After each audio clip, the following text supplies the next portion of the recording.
Perfect's the word, and it's the word everyone keeps using, Dan. It's funny because you're sort of not overthinking, but like I remember thinking, how much do I want to drink before? How much do I want to do this? How early do I want to be in L4? How early do I want to be in the ground? And then very quickly, I just let the day just take over. I just go, it'll sort itself out, and it did. Do you know what I mean? You need to live the reality. Yeah. And the crucial thing was it was a new reality for all of us. Even people who were there in 1990 and were fully grown adults and could have a drink and stuff like that, you ask them, and they don't know what they did. Yeah. Because it was work a day. It was, that happens very regularly, so I'm not going to do anything special for it.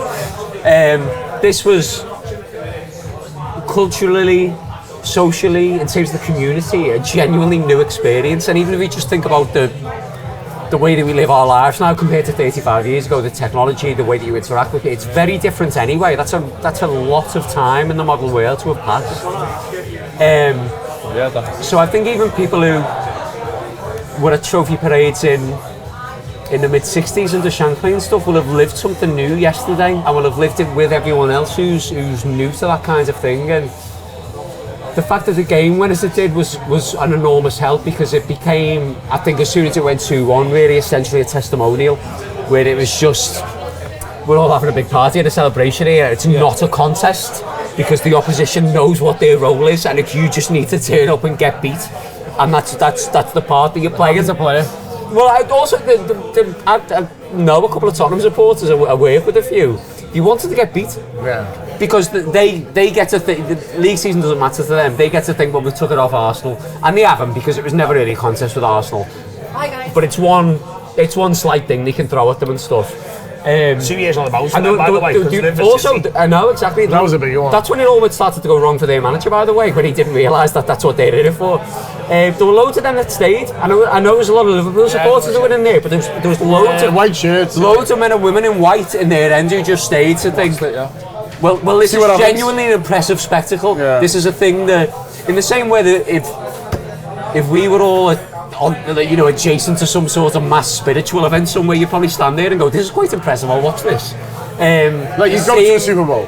Yeah, seeing a community come together in some sort of proper revelation around something that's new, I think is really, really powerful. And as I say, there were plenty of people there that thought the same thing. And I think you're right to bring up the fact that I had a brief couple of moments where I thought there are people who maybe should be here or who would be here who are not,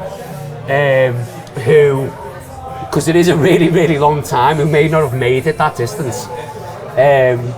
So there's loads of people that you do get to share it with, and there's loads of people, so many people. I mean, it's a ground of 60,000 Liverpool supporters.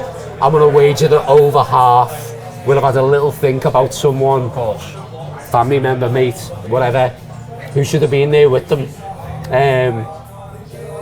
And people don't understand that that's what football is. It's about the goal going in and the tactics and whatever. Yeah, fine. Who gives a fuck, really?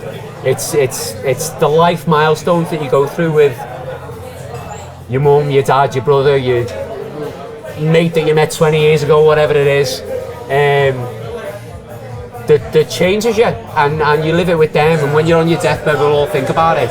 We all, and people will have known his work and stuff. We all work with Dan Kay, and we've spoken about him before. I thought about him after Leicester, because we had a brilliant one when we came out of there one year, and he stood there with a big beaming grin on his face, and I had a lovely time with him celebrating the fact that Liverpool had won. There are loads of people like that who was really relevant yesterday, and for their own individual circumstances aren't there and whatever, but it's worth a toast to those people that mean an awful lot to everyone who will look down and share in the same special thing. I mean, it's really powerful what you've said there, Dan, and for me, I end up moving around a lot with the game, because often I've got two season tickets together, so often if two people want to sit together, I'll say, well, I'll sit anywhere, I'm not bothered, I'm watching Liverpool. So I think I said this on the show, people thought I had loads of season tickets, I haven't. I've got two. Basically, if two people want to... Very amenable man. Basically, yeah, if two people want to sit together, I'm like, will you on mine? And I'll go wherever, I'm not bothered. Basically, you know McClark. No, if someone wants to swap, do you know what I mean? Like, if someone said to me, like, oh, go with me, lad, he can't stand it, he won't see in the car, I'm like, we take mine, and I'm not bothered. Do you know what I mean? I was the one who was watching Liverpool, but I was determined yesterday to watch the game in my seat, because it's the people around you who you've got to know over the years, and you might know them a little bit, you might only know the first name, but like you've shared all these times together and good times. How many years were you in that team with your dad for? He got the season in 1992, and we've moved back about 6 rows, so when they put the corporates in, they moved us back about 6 rows. But we've been basically in that seat for like over 15 years, and most of the people around us have been like they're the same, and I was like, well, I want to go with them. And there's a girl behind me, Rachel, she's really sound, and she showed me a picture after the game, and she's like, I've got a picture of you and Callum. Callum's a lad next to me who I only know because he sits next to me, and he's a belter lad, and he's from Preston, comes to the game, and brilliant lad, goes home and away Europe and all that, but he's just boss. And at the end, I've just got my arms around him and enjoying it, and Rachel took a picture and she sent it to me today, and I'm like, she's showing me after the game, I was like, that's brilliant, because Callum,